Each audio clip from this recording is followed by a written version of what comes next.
Olá, pessoal. Entrando na parte de multa, primeira pergunta que se faz: o que é multa? Se você estiver num exame, numa prova oral, o examinador para te testar pergunta: pois não, candidato, o que é multa no Código de Processo Civil? Você vai se lembrar da aula e daria a seguinte resposta: é uma técnica processual executiva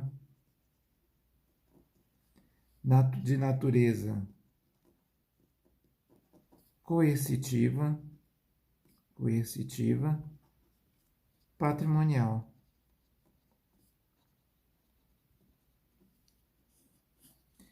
Então, o que é multa? É uma técnica processual, porque está previsto na legislação processual. Nós temos a multa, ela é tratada no artigo 537 do Código de Processo Civil. Ela é tratada em vários pontos, mas 537 dá um disciplinamento melhor para a matéria, então é processual, porque está no CPC, e é usada no processo. Ela é executiva. O que significa isso? É uma técnica para satisfação de obrigações inadimplidas.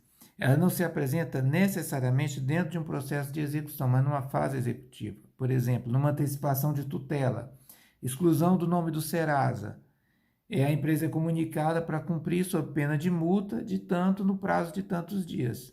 Então, é uma técnica executiva para satisfazer obrigação inadimplida de natureza coercitiva, ou seja, não é uma técnica de subrogação, de desapossamento, transformação ou expropriação. É uma técnica para o próprio devedor cumprir a obrigação, por isso natureza coercitiva e patrimonial, porque vai atingi-lo no patrimônio, ao contrário da prisão, que também é uma técnica processual, executiva, coercitiva, mas de natureza pessoal. Então, se perguntarem qual é a diferença da prisão para a multa? Pois não, ambas são técnicas processuais, de natureza executiva coercitiva, sendo a multa patrimonial e a prisão pessoal, tá? Quando se fala assim multa, quais são os critérios para a fixação da multa? Vamos subir aqui um pouquinho e falar sobre os critérios. Vejam bem, a lei ela não estabelece critérios para multa. Isso nós vamos encontrar por uma construção jurisprudencial. O primeiro critério seria o valor da obrigação principal. Vamos já explicar cada um deles. Obrigação principal. O segundo critério seria o tempo para cumprir a obrigação. O terceiro critério seria o dever de mitigar as perdas. Vamos explicar o que é isso. E o último seria a capacidade econômica do devedor.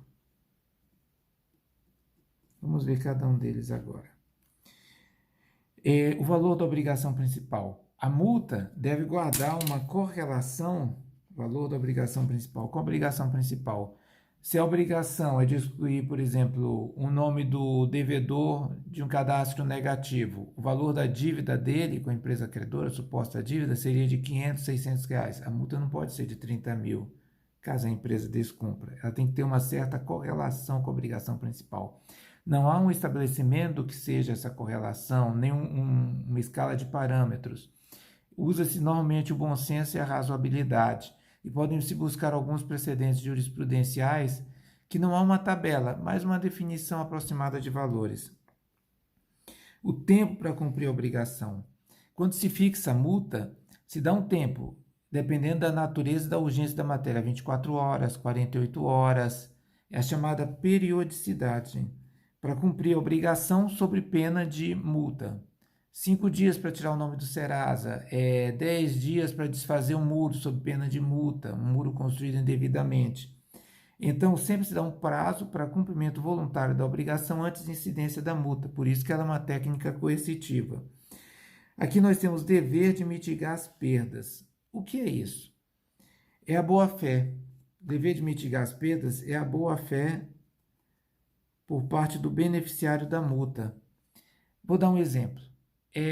O nome foi negativado indevidamente, a dívida principal seria de R$ 500. O juiz fixou uma multa para excluir o nome no prazo de 10 dias, sob pena de multa diária de R$ 1.000. A empresa é desorganizada, passaram-se 4 dias, o credor nota, opa, já tem 3 mil aqui, e vai passando o tempo, ele deixa correr um mês. Então, o prejuízo dele não está daquela conduta lesiva, mas o que ele quer é obter um ganho também com o valor da multa. Isso aí se chama agir com boa fé e evitar que a multa se transforme em fonte de enriquecimento para o credor. Se a parte é lesada por uma conduta, ela tem interesse que essa obrigação seja feita imediatamente, que a decisão judicial seja cumprida.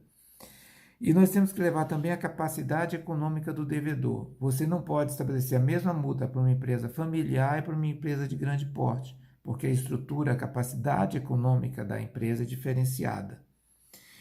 Nós temos uns outros elementos relativos à multa. Quem é o destinatário da multa?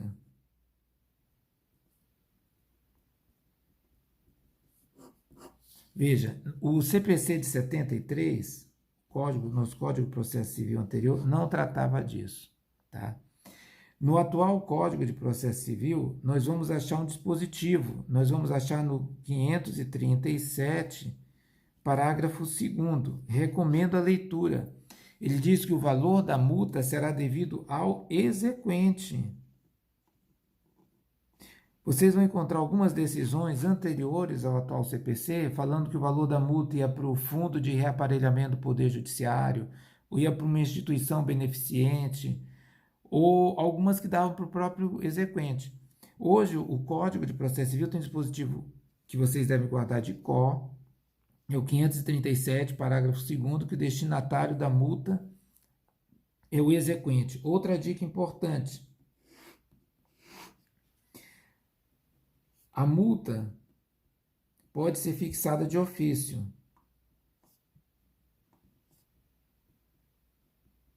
O que significa isso? Está no artigo 537, parágrafo 1º do Código de Processo Civil, parágrafo 1º. Ele diz o seguinte: o juiz poderá, de ofício ou a requerimento da parte, fixar multa. O 537 é mais claro, o caput: a multa independe de requerimento da parte. Ou seja, 537 independe de requerimento e o parágrafo 1º trata da alteração da periodicidade e do valor da multa. Então, a multa pode ser fixada de ofício. Quanto ao valor da multa, o STJ, aqui nós voltamos para a jurisprudência, recomenda novamente a leitura do informativo. O STJ diz que a multa tem que ser razoável e proporcional à obrigação principal. Seria um critério de fixação. A duração da multa.